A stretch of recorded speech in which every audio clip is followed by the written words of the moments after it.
अच्छा, बिहार में बढ़ती महंगाई को विपक्षी दल के नेता के तौर पर किस तरह देखते हैं?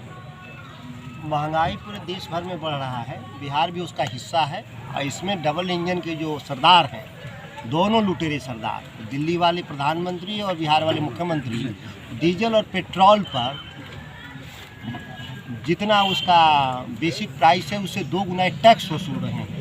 यह जो सरदार हैं दोनों, यह देश को लूट रहे हैं दोनों हाथ से, और उसमें उसी के चलते पूरी महंगाई बढ़ रही है। और प्रदेश में इस समय बेरोजगारी अपने चरम पे है, जैसा कि उन लोगों ने कहा था कि 19 लाख रोजगार देंगे।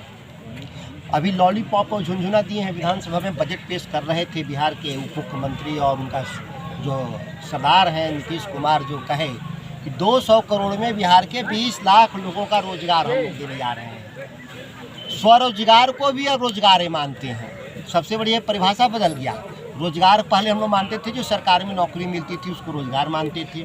स्वरोजगार जो अपना हम काम करते थे, बिजनेस व्यापार, उसको हम लोग स्वरोजगार मानते थे। अब ये कह रहे हैं स्वरोजगार ही रोजगार है। ये तो परिभाषा ही बदल दिया लोगों ने।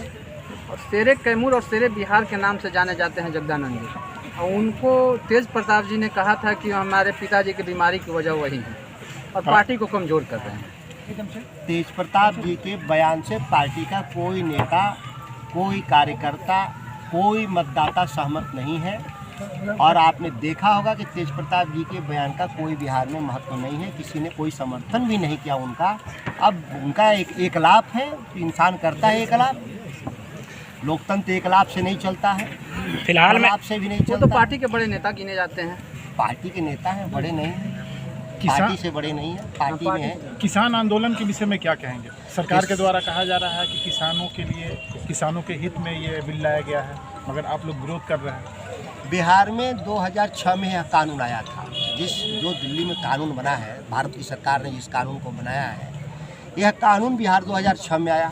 आप देख लीजिए, आप तो गवाह हैं, पत्रकार भी और किसान भी हैं।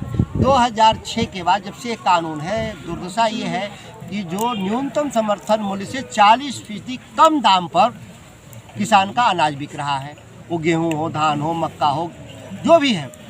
तो ये जब पिछले 14 सालों से साबित है कि इसकी कानून से आने से किसानों को घाटा हुआ है, तो ये दिल्ली में जो कानून आया है और घाटा बढ़ेगा। इसके चलते किसानों का घाटा बढ़ेगा।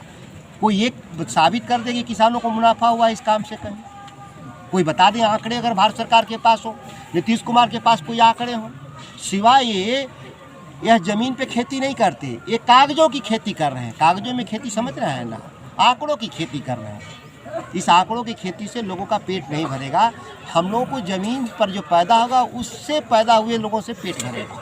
बिहार में सर कुछ दिन पहले अभी तालिमी मरकज का जो बहाली हुआ था उसको बर्खास्त किया जा रहा है, उन लोगों को निकाला जा रहा है, इस पर क्या कहना चाहते हैं? नीतीश कुमार की सरकार हर गैरकानूनी काम में लगी है जो नहीं करना चाहिए।